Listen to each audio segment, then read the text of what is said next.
ایک پورا تھیسس ہے اور پورا ایک بیانیہ ہے اور اس کی ممانعت ہے کہ اللہ اور اس کے رسول کے ساتھ کھلی جنگ قرار دیا گیا،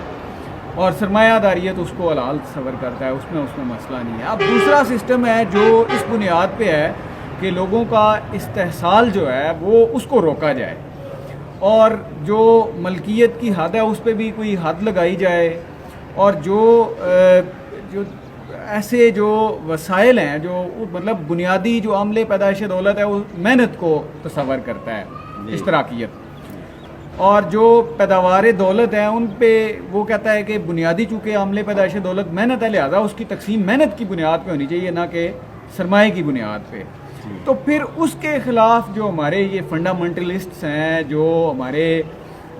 جو سو کالڈ کہہ لیں جو مذہب پسند ہیں یا اسلام کے جو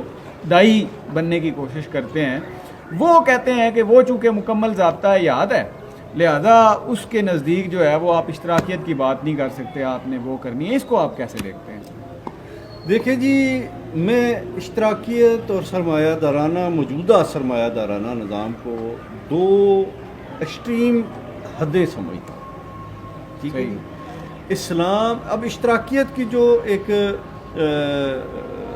عام کنسیپٹ ہے وہ یہی ہے کہ دولت پہ سب کا مساوی حق ہے۔ جو اسلام نے اصول مہیا کیے ہیں اس میں یہ بھی نہیں کہ سب کا مساوی حق ہو۔ ایک مزدور ہے وہ 6 اینٹیں لگاتا ہے دن میں۔ اچھا، یہ بھی تھوڑا سا نا اس پہ بھی کنفیوژن ہے، یہ مساوی والا نہیں ہے، مطلب یہ ہے کہ جتنی کسی کی ضرورت ہے نا اتنا اس کو جو بیسک نیڈز ہیں نا وہ سب کی پوری ہونی چاہیے، اور وسائل دولت کی بنیاد پہ کسی کا استحصال نہیں ہونا چاہیے۔ اصل میں یہی میں آپ کو بتانا چاہ رہا ہوں نا کہ اب بیسک نیڈ، اب مجھے تھوڑا سا اس کو آپ تھوڑا سا اور واضح کریں۔ آپ کہہ رہے ہیں جی بیسک نیڈ سب کی پوری ہونی چاہیے، آیا یہ اشتراکیت کے حساب سے یہ اسٹیٹ کی ذمہ داری ہے یا لوگوں کی ذمہ داری ہے؟ اب ایک شخص ہے وہ کام ہی نہیں کرتا، ٹھیک ہے جی، اور پاکستان میں آپ کو جس کو ہمارے لیے عرف عام ایک لفظ ہے ہڈ حرام، اور پاکستان میں آپ کو عام ملیں گے، کیا اس کا بھی تو نہیں حق ہے جو ایک محنت کر رہا ہے اس کے مقابلے میں بیسک نیڈ پہ؟ تو اسلام نے ایک درمیانی رستہ میرے خیال سے دیا ہے کہ ایک تو یتیموں، مسکینوں، بیواؤں کا حصہ اللہ نے کہا کہ میں نے تمہارے رزق میں رکھ دیا۔ دوسرا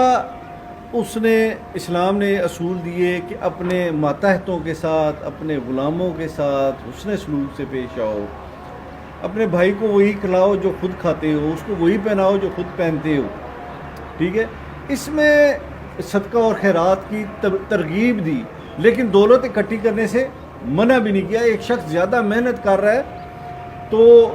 اس محنت کے نتیجے میں اس کے پاس زیادہ معیشت کا فلو ہے اس کی طرف، تو اب اس سے اسلام چھینتا بھی نہیں ہے کہ اسے چھین لو، لیکن اس کو ترغیب بھی دیتا ہے کہ تم یتیموں کو، مسکینوں کو۔ ایک اس پہ جو سورہ توبہ کی ایک آیت کریمہ ہے جی، آیت نمبر 35 ہے،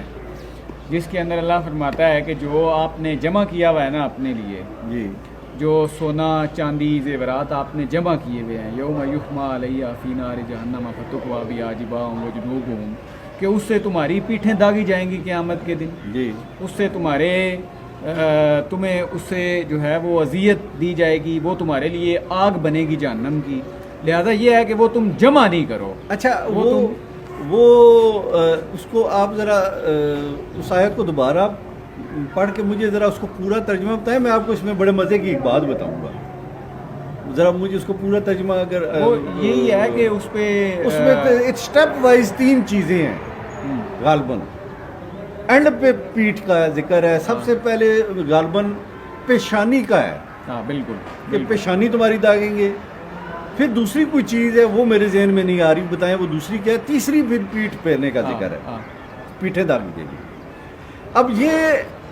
جو اس میں یہ تینوں چیزوں کی اگر آپ ترتیب دیکھیں نا، اسلام نے بڑی حکمت کی باتیں کی ہیں، وہی والی بات ہے کہ اسلام نے وہ ریگولیشنز اور کوڈز نہیں دیے لیکن اصول دے دیے۔ یہ ان بخیلوں کے لیے ہے کہ آپ دیکھیں کہ وہ بخیل سرمایہ دار